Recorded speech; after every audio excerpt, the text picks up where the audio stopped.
Hello friends, আমি শুভম। আচ্ছা, কিছু ক্রিয়েটার আপনাদের মাথায় যেরকম হাত ফাত বুলিয়ে টাকা ইনকাম করছে, ফেম গেইন করছে, অ্যাটেনশন পাচ্ছে, নিজেদের আখের গোছাচ্ছে, সেটা কি আপনারা বুঝতে পারছেন? না বুঝতে পারছেন না? এবার প্রশ্ন আপনাদের, যে কেন আমি এই কথাটা দিয়ে শুরু করলাম, আর কি দিয়ে শুরু করবো? এটা হাস্যকর একটা ব্যাপার। থাম্বনেল থেকে বুঝে গেছেন, হটস্টারের নতুন সিরিজ প্রীতম আর পেদ্রো, সেটা নিয়ে কথা বলবে এই ভিডিওতে। রাজকুমার হিরানি এত বড় ফিল্ম মেকার, তিনি এটাকে ক্রিয়েট করছে, প্রডিউস করছে, এবং তার সুপুত্র তিনি এখানে অ্যাক্টিংও করছে। আরশাদ ওয়ারসি আছে লিড রোলে, হটস্টারে আছে। 6টা এপিসোডের সিরিজ, কমেডি ড্রামা বা কমেডি থ্রিলার এরকম ধরনের, এরকম জনরার একটা সিরিজ। 6টা এপিসোড, প্রত্যেক কটা এপিসোড রানিং লেন্থ ওই মোটামুটি 25 থেকে 30 মিনিট, কোনটা 35 মিনিট এর মধ্যে। মানে খুব একটা বেশি সময় লাগবে না এই সিরিজটাকে দেখতে। কিন্তু এই সিরিজটার ব্যাপারে বা রিভিউতে আমি একটু বাদে আসছি, তার আগে কিছু জিনিস না আপনাদেরকে বলে দেওয়াটা উচিত। কারণ আমার মনে হচ্ছে কিছু মানুষ না আপনাদেরকে দিনের পর দিন ঠকিয়ে যাচ্ছে, জাস্ট আপনাদের যে ভালোবাসা তাদের প্রতি, সেটার সুযোগ নিচ্ছে। আপনি দেখবেন এই যে প্রীতম আর পেদ্রো, এই সিরিজটার ইনিশিয়ালি না সেরকম কোনো বাস ছিল না। রাজকুমার হিরানি এর সাথে জুড়ে থাকার পরও বাসটা হয়েছে। কখন হয়েছে? যখন রাজকুমার হিরানি ডাঙ্কি নিয়ে একটা কমেন্ট করেছে, সেটা নিয়ে কন্ট্রোভার্সি হয়েছে। তারপর এটার বাজ একটু বেড়েছে। তার মধ্যে তার ছেলে আছে, নেপোটিজমের একটা অ্যাঙ্গেল ঢুকেছে, এবং তারপর এটা ইনিশিয়ালি একটু বুস্ট পায়, এবং এটারই সুযোগ নিচ্ছে কিছু মানুষ। তারা দেখতে পাচ্ছে যে একটা মানুষ অলরেডি তো কন্ট্রোভার্সিতে ফেসে আছে, তার যে কন্টেন্টটা বেরিয়েছে সেটা নিয়ে নেগেটিভিটি করি, সেটা নিয়ে খারাপ কথা বলি, তাহলে ভিউজ পাবো, তাহলে অ্যাটেনশন পাবো, এবং তাদের ওটাই থিঙ্কিং, তাদের ওটা করেই ঘর সংসার চলে। কিন্তু এটা আপনাদেরকে বুঝতে হবে যে একটা মানুষ তার কমেন্টটাকে নিয়ে আমি ক্রিটিসাইজ করতে পারি। আমাকে যদি আপনি পার্সোনালি জিজ্ঞেস করেন, তিনি যে কমেন্টটা করেছেন ডাঙ্কি নিয়ে, সেটা 100% ভুল। রাজকুমার হিরানি আজকে বড় ফিল্ম মেকার হতে পারেন, কিন্তু রাজকুমার হিরানি আমার কাছে ফিল্ম মেকারের আগেও একজন শিক্ষিত মানুষ। আমরা গর্ববোধ করি তার ক্রাফট নিয়ে, তার ভিশন নিয়ে। সে যেভাবে মেসেজ নিয়ে আসে তার সিনেমাতে, সে যেভাবে আমাদের এই গোটা সমাজকে তুলে ধরে পর্দায়, বড় পর্দায়, সেই জিনিসটা নিয়ে আমরা গর্ববোধ করি রাজকুমার হিরানিকে নিয়ে, তার শিক্ষা নিয়ে। কিন্তু আজকে তিনি যখন এরকম একটা কথা বলছে, সেটা মেনে নেওয়া যায় না, কোনোভাবে মেনে নেওয়া যায় না, এবং সেটা নিয়ে আমি ক্রিটিসাইজ করব। কিন্তু যখন তার একটা কাজ এসছে, কাজটাকে আমি কিন্তু স্ট্যান্ড অ্যালোন কাজ হিসাবেই বিচার করব। সেই কাজটা যদি খারাপ হয় তবে আমি ক্রিটিসাইজ করব, কিন্তু যদি কাজটা ভালো হয়, যদি একটাও যদি পজিটিভ দিক থাকে এই কাজটার মধ্যে, তাহলে সেটা নিয়েও আমাকে কথা বলতে হবে। আমি তাদের মতো করতে পারবো না যে ভাই একটা মানুষ কন্ট্রোভার্সিতে ফেসে আছে, তার একটা কাজ বেরিয়েছে, সেটা নিয়েও নেগেটিভিটি করে দাও, তাহলে আমার ভিউজ পাবে, মানে তাহলে আমার ভিডিওটা ভিউজ পাবে আর কি। আমি করতে পারতাম এটা, আমি এখানেও করতে পারতাম, যাচ্ছে তাই বলে দিতাম, আর আমি ভিউজও পেয়ে যেতাম। কিন্তু সেটা করলে না, আমার কোথাও গিয়ে মনে হয় না যে আমি আমার কাজটা অনেস্টির সাথে করেছি, এবং আমার কাজটা অনেস্টির সাথে করে রাত্রে পিসফুলি ঘুমাতে যাওয়া, সেই জিনিসটা আমার কাছে অনেক দামি। এইবার এর রিভিউতে আসি। এই সিরিজটা দেখার পর না, কেন আমি এতগুলো কথা বললাম, কারণ এই সিরিজটা দেখার পর না আপনার কোনো দিক থেকে মনে হবে না যে এই সিরিজটাকে নিয়ে এত ক্রিটিসাইজ করা যায়। হ্যাঁ, কিছু নেগেটিভ দিক অবশ্যই আছে, সেটা নিয়ে আমি কথা বলবো।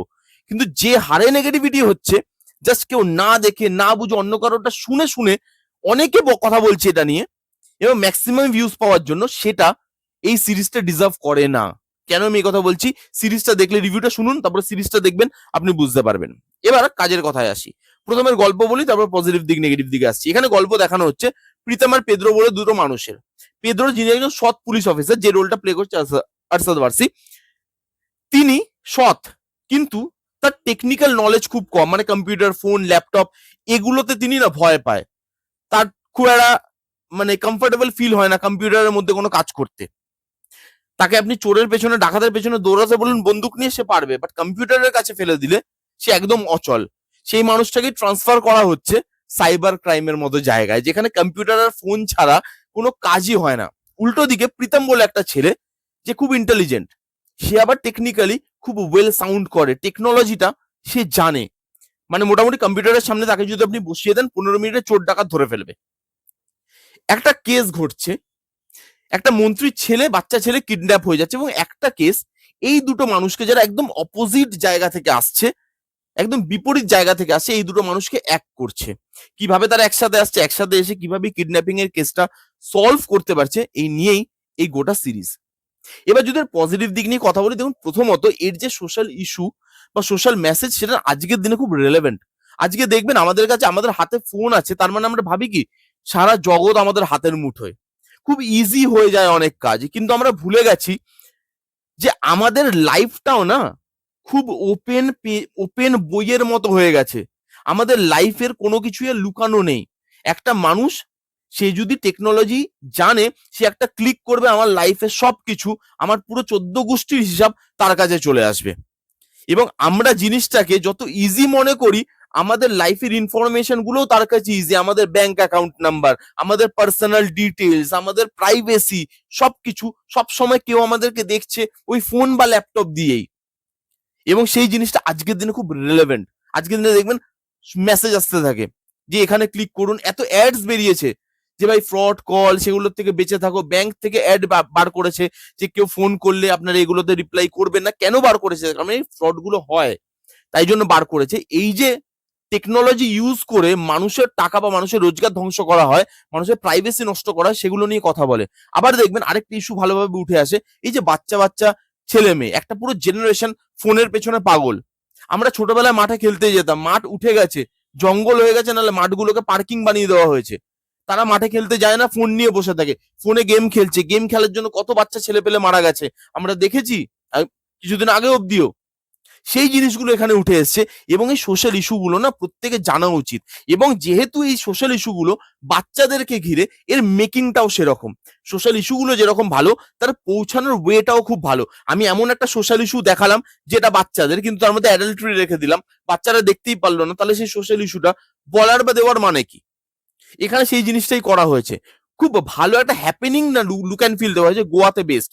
এবং দেখবেন একটা ক্রাইম থ্রিলার যখনই আমরা দেখি, আমরা মাথায় বসিয়ে নিই একটা ডার্ক, একটা ক্রিপি এরকম ধরনের একটা ব্যাকড্রপ থাকবে, ফগি একটা লুক অ্যান্ড ফিল থাকবে, ডার্ক একটা অ্যাটমসফিয়ার থাকবে। এটা সেটা করা হয়নি। খুব ভালো একটা মানে ল্যাভিশ, একটা ভাইব্রেন্ট একটা লুক অ্যান্ড ফিল দেওয়া হয়েছে, যাতে বাচ্চারা সেই জিনিসটা অ্যাট্রাক্ট হয়।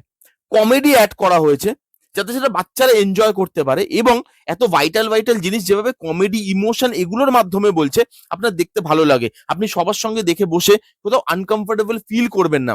এবং এখানে টেকনিক্যাল ডিপার্টমেন্ট যথেষ্ট ভালো। বিজিএম থেকে শুরু করে ওই যে বললাম লাইটিং এর কাজ, যেভাবে ব্রাইট করা হয়েছে, বাধা ধরার যে ছক, সেই ছকের থেকে বেরিয়ে কাজ করা হয়েছে, সেখানে যেভাবে টেকনিক্যাল ডিপার্টমেন্টটা ওয়ার্ক করে, আপনার দেখতে না ভালো লাগে। 6টা এপিসোডে টেকনিক্যাল ডিপার্টমেন্ট গুলো এঙ্গেজ করে রাখে। BGM, lighting, look and feel যেগুলো বললাম, তার সঙ্গে এখানে যে ইমোশন, কমেডি, সেগুলো ব্যালেন্স ওয়েতে রাখা হয়েছে। কমেডি এরকম না হাসতে হাসতে গড়িয়ে পড়ে যাচ্ছেন, বা এরকম ইমোশন নেই যেটা কাঁদতে কাঁদতে ভাসিয়ে দিচ্ছেন, কিন্তু ব্যালেন্স ওয়েতে রাখা হয়েছে। ইমোশন, কমেডি, এই দুটো জিনিস খুব প্রপার এবং ব্যালেন্স ওয়েতে। কেন রাখা হয়েছে ব্যালেন্স ওয়েতে এবং কেন সেটা ব্যালেন্স লাগে দেখতে? তার কারণই হচ্ছে পারফরমেন্স। এখানে পারফরমেন্স খুব ভালো। দেখুন আরশাদ ওয়ারসি, তার কোনো জবাব নেই। সে প্রত্যেকটা জায়গায়, এই যে রাজকুমার হিরানির ছেলে বীর বোধহয় খুব সম্ভবত নাম, তাকে খেয়েছে বসে বসে। কিন্তু তাই বলে রাজকুমার ইরানির ছেলে, হ্যাঁ নেপোটিজম আপনি বলতে পারেন, কিন্তু তাই বলে আমি এটা বলতে পারবো না যে তার পারফরমেন্স খুব বাজে, যেটাকে নিয়ে ক্রিটিসিজম হচ্ছে অ্যাকচুয়ালি, যে তার পারফরমেন্স চোখে দেখা যায় না। আপনি দেখুন, হ্যাঁ ইনিশিয়ালি প্রথম একটা দুটো এপিসোডে তার পারফরমেন্সে আপনার একটু জড়তা লাগবে, একটু রোবোটিক মনে হবে, কিন্তু যত এপিসোড বাড়বে তার পারফরমেন্সটা খুলতে শুরু করে এবং পরের দিকে তার পারফরমেন্স কিন্তু ভালো।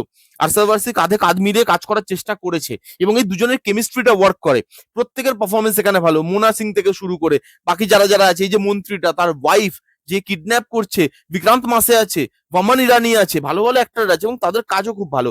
বমান ইরানি ছোট রোল বাট ইম্প্যাক্টফুল, ছোট থেকে ছোট রোল, সেই জিনিসটাকে এত ভালোভাবে পারফরমেন্স দিয়ে ফুটিয়ে তুলেছে।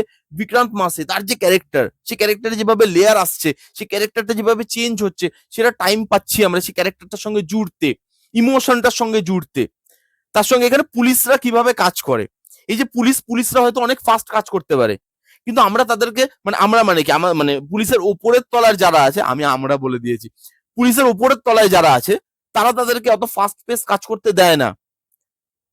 কোনো না কোনো দিক থেকে এটা ওটা করে তাদের কাজ আটকে দিয়েছে, বিভিন্ন জায়গায় দেখেছি। সেই জিনিসটাকে যেভাবে অ্যাড্রেস করা হয়েছে, একটা পুলিশ কাজ করছে, অন্য পুলিশ ক্রেডিট নিয়ে বেরিয়ে যাচ্ছে, সেই জিনিসগুলোকে, পুলিশদের মধ্যে যে ইন্টারনাল কনফ্লিক্ট, একটা পুলিশ অফিসার 3 দিন 4 দিন বাড়ি ফিরছে না, তার ফ্যামিলি লাইফে যে প্রবলেম হচ্ছে, পুলিশদের ফ্যামিলি লাইফে প্রবলেম থাকে, ম্যাক্সিমাম থাকে, সেই জিনিসগুলো যেভাবে দেখানো হয়েছে, সেই জায়গাগুলো না আপনার ভালো লাগবে। কমন, বাট সেগুলো ভালো।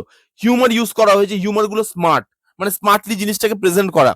এই যে ইনভেস্টিগেশনটা হচ্ছে, সেই জিনিসটা না ফাস্ট পেস। ইনভেস্টিগেশনের একটা নেগেটিভ দিক আছে, পরবর্তীকালে আসছি, কিন্তু সেটা ফাস্ট পেস, কোথাও আপনার টাইম ওয়েস্ট করা হয়। 6টা এপিসোড, প্রত্যেকটা এপিসোডে 25 থেকে 30 মিনিটের মধ্যে আপনি বসছেন, শেষ হয়ে যাচ্ছে। এবং যেহেতু এত কিছু আছে, ইমোশন আছে, কমেডি আছে, পারফরমেন্স ভালো আছে, লুক অ্যান্ড ফিলটা ভালো, টেকনিক্যাল ডিপার্টমেন্ট ভালো, টেকনোলজির জিনিসপত্র দেখাচ্ছে, এত ভালো একটা সোশ্যাল ইস্যু নিয়ে কথা বলছে, আপনার দেখতে বোর লাগছে না, আপনি ওয়ান গোতে দেখে বেরিয়ে বেরিয়ে যেতে পারছেন সিরিজটা। সেই দিকে কিন্তু সিরিজটা ভালোভাবে ওয়ার্ক করে। এবার আসছি নেগেটিভ দিকে, যেগুলো নিয়ে ক্রিটিসাইজ করা যায়। জেনুইনলি কেউ যদি কথা বলে, এগুলো নিয়ে কথা বলতে পারে, কিন্তু পুরো সিরিজটা খারাপ সেটা আমি মানতে পারবো না। এইবার এখানে খারাপ দিক কি? প্রথমত, এখানে এই যে ইনভেস্টিগেশনের পার্টটা এক একটা জায়গায় এমন দেখাচ্ছে, আপনার মনে হয় আবে ইয়ে कैसे हो सकता है मुझे बताओ। মানে ট্রু কলার, যেটাকে এখানে ট্রাস্ট কলার করে দিয়ে, ট্রু কলার দিয়ে ভাই খুনি ধরে ফেলছে, চোর ডাকাত ধরে ফেলছে। আমি বলছি আরে লজিক্যাল, একটু তো লজিক রাখো। তুমি বাকি জিনিসটা ভালো দেখাচ্ছ, কিন্তু একটু যে টেকনিক্যাল জিনিসগুলো তুমি দেখাচ্ছ, সেই টেকনিক্যাল জিনিসগুলো মানুষের তো মাথাতেও ঢুকতে হবে। সেগুলো ধাপ ধাপ ধাপ ধাপ করে বেরিয়ে যাচ্ছে টেকনিক্যাল ডিপার্ট মানে টেকনোলজির যে জিনিসগুলো, এই যে একটা হ্যাক করছে, এখান থেকে ইনফরমেশন পেয়ে যাচ্ছে, ওখান থেকে ক্লু পেয়ে যাচ্ছে, এগুলো না কিছু কিছু জায়গায় ম্যাজিক্যাল বলে মনে হয়, কিছু কিছু জায়গায় মনে হয় আননেসেসারি। তুমি জিনিসটাকে এত মানে টেকনোলজিক্যাল ওয়েতে নিয়ে যাচ্ছ, কি দরকার? দরকার নেই তো, আরেকটু সিম্পল করতে পারতে তো তুমি জিনিসটাকে। তো এখানে যেভাবে কিছু জায়গায় ম্যাজিক্যাল বা কিছু জায়গায় সিনেমাটিক লিবার্টি নিয়েছে, আপনার ভাই এটা কি, ইয়ে নেই হো সাকতা। রাজকুমার হিরানি এখানে এত ডিটেলে যে কাজ করে, সে এগুলো কি করে ছেড়ে গেল, বা ইচ্ছা করে ছেড়ে গেছে কিনা আমি জানি না। আরেকটা নেগেটিভ দিক আছে, সেটা হচ্ছে এখানে কিছু ক্যারেক্টার যেগুলো বিল্ড হয়নি। এই যে আরশাদ ওয়ারসির ওয়াইফ মোনা, মোনা সিং যে রোলটা প্লে করছে, তার কোনো রোলই নেই। এত বড় একটা, এত ভালো একটা অ্যাক্ট্রেসকে নিচ্ছেন আপনি, তার ক্যারেক্টার ডিজাইন এরকম কেন, তার রাইটিং এরকম কেন? কত ইমোশনাল জায়গা দেওয়া যেত, যে জায়গাটা দিতে পারেনি। দুটো না তিনটা সিনে আছে মোনা সিং। বা এই যে ধরুন যে ছেলেটা প্রীতম বলে, প্রীতম যে ক্যারেক্টারটা প্লে করছে, রাজকুমার হিরানির ছেলে, তার দাদু, তার সঙ্গে একটা ইমোশনাল বন্ডিং, বামান ইরানির ট্র্যাকটা আরেকটু বড় হতে পারতো, আরেকটু স্পেস পেতে পারতো। এরকম কিছু ক্যারেক্টার আমার মনে হচ্ছে আন্ডার রিটেন থেকে গেছে। এটা মেইনলি ফোকাস করেছে এই মেসেজের ওপরে, এই মেসেজিংটার ওপরে, কিভাবে টেকনোলজি আমাদেরকে গ্রাস করছে। মনে হচ্ছে যে সবকিছু আমাদের মুঠোয়, কিন্তু না, আমরা অন্য কারোর মুঠোয়। এই জিনিসটাকে দেখাতে চেয়েছে। বাচ্চাদের যে ইস্যুটা, গেম, সেটা নিয়ে কথা বলছে, এগুলো কিন্তু character build up, character development, writing, character writing, সেই জিনিসগুলোতে আরেকটু জোর দেওয়া গেলে আমার মনে হয় কি, যে এটা না একটা সার্টেন অডিয়েন্সের ভাল লাগবে, কিন্তু তারপরে যারা ম্যাচিওর অডিয়েন্স, যারা প্রচুর কাজ দেখে ফেলেছে, তাদের কোথাও গিয়ে মনে হবে আচ্ছা সিম্পল, বসে দেখলাম, কখনো টাইম পেলাম দেখে নিলাম। মানে এটা এরকম নয় যে আপনার মনে হবে যে এ ভাই এক্ষুনি দেখতে হবে। এই জিনিসগুলো যদি একটু ঠিক করা যেত, আর একটু যদি রিয়েলিটির কাছাকাছি ইনভেস্টিগেশনটাকে রাখা যেত, টেকনোলজি সেই জিনিসটাকে যদি আরেকটু রিয়েলিটির কাছাকাছি রাখা যেত, বা এই ক্যারেক্টার ডেভেলপমেন্ট এগুলো আরেকটু বেশি ভালো হতো, তা আরো বেশি অডিয়েন্স এঙ্গেজ করতে পারতো এই সিরিজটা। বাট আমার এই সিরিজটা ভালো একটা সিরিজ বলে মনে হয়েছে। অ্যাভারেজের থেকেও আমি ওপরে রাখবো এই সিরিজটাকে। এবার আমি ঠিক কি ভুল সেটা আপনারা বলবেন এই সিরিজটা দেখার পর। কি করে? কমেন্ট করে। যারা যারা দেখেছেন কমেন্ট করে জানান যে আপনাদের কিরকম লেগেছে। যারা যারা দেখেননি এখনো, যান গিয়ে দেখুন, দেন কমেন্ট করে বলুন কেমন লাগলো আপনাদের। এই ছিল রিভিউ। কেমন লাগলো রিভিউটা জানাতে ভুলবেন না। ভালো লাগলো please give it a Thums up, like করবেন, কমেন্ট করবেন, শেয়ার করবেন, চ্যানেলটাকে মাস্ট মাস্ট সাবস্ক্রাইব করবেন। দেখা হচ্ছে নেক্সট কোনো ভিডিওতে। ততক্ষণ bye bye, take care and be safe.